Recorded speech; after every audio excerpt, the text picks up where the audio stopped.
Europe 1, il est 7h25, Thomas Soto. On a donc appris tard hier soir la disparition du grand écrivain Michel Tournier à l'âge de 91 ans. Raphaël Antoven, bonjour. Bonjour Thomas. C'est l'occasion pour vous d'évoquer Vendredi ou les limbes du Pacifique. Oui, et humblement, et de m'arrêter simplement sur un épisode du livre, un seul épisode du livre, mais alors un épisode indépassable dont je voudrais partager le souvenir avec nos auditeurs. Quel est cet épisode ? Eh bien, souvenez-vous, la première intention de Robinson, quand il se retrouve livré à lui-même sur l'île qu'il n'a pas encore baptisée Speranza, est évidemment de s'enfuir, de rejoindre le continent américain, et avec lui la civilisation. Or, pour ce faire, il n'y a pas deux solutions. Il doit Thomas. construire un bateau. Exactement. Un bateau que, par anticipation, il nomme l'évasion. Alors il se met au travail.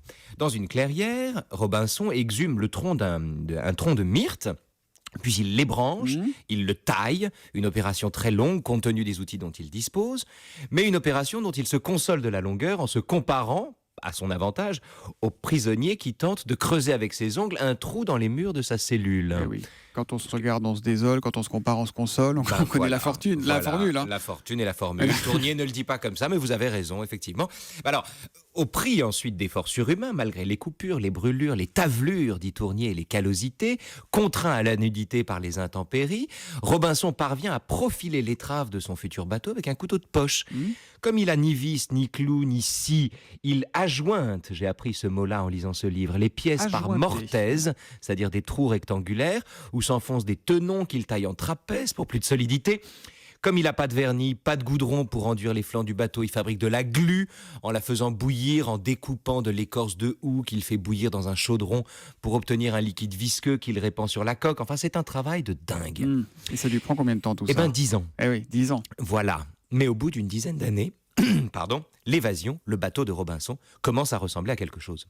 C'est un petit bateau qui jauge entre 4 et 5 tonneaux, mais avec un mât central solide, facilement manœuvrable, une bonne voile en triangle, parfaitement adaptée au vent de travers. Mais pourquoi Robinson a-t-il choisi finalement de ne pas prendre la mer sur ce bateau ? Eh bien, c'est que tout à son labeur, mon cher Thomas, Robinson a oublié un tout petit détail. Et quel détail ? Eh bien, la coque du bateau pèse plus de 1000 livres.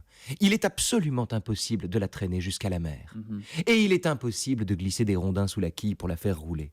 La seule solution serait de creuser un canal qui, partant du rivage, rejoindrait le bateau. Mais il faudrait pour ça s'enfoncer à main nue dans la falaise jusqu'à une profondeur de 100 pieds, et le canal lui-même devrait faire plus de 100 mètres de long. Bref, Robinson est à jamais prisonnier de son île, et le roman peut commencer. Et la morale de l'info ? La technique est amnésique. Le très bel hommage de Raphaël Antoven à Michel Tournier et à Vendredi ou les limbes du Pacifique ce matin sur Europe 1. La morale de l'info qui revient demain à 7h25. À demain, mon cher. À demain, Thomas.